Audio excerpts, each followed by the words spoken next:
भारताचे उपराष्ट्रपती जगदीप धनखड यांनी राजीनामा दिल्यामुळे हे पद रिक्त झालं आहे. लवकरच याच्यासाठी एनडीएचे उमेदवार CP राधाकृष्णन आणि इंडिया आघाडीचे उमेदवार B सुदर्शन रेड्डी या दोघांमध्ये उपराष्ट्रपती पदासाठी निवडणूक होणार आहे. परंतु आपल्याला माहिती आहे का, संविधान सभेमध्ये संविधान निर्मितीच्या वेळी डॉक्टर बाबासाहेब आंबेडकर या उपराष्ट्रपती पदाबद्दल काय बोलले होते? डॉक्टर आंबेडकरांना या उपराष्ट्रपती पदाबद्दल विचारलेलं असताना आंबेडकरांनी याच्यावरती उत्तर असं दिलं होतं की उपराष्ट्रपती पद हे आपल्या संसदीय संरचनेमध्ये एक सुसूत्रता आणण्यासाठी, कंटिन्युटी ठेवण्यासाठी निर्माण करण्यात आले आहे.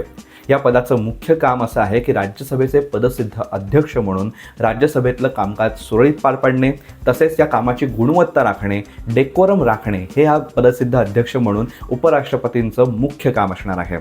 काही अपवादात्मक परिस्थितीमध्येच क्वचित प्रसंगीच या उपराष्ट्रपतींना राष्ट्रपतींची जबाबदारी पार पाडावी लागेल.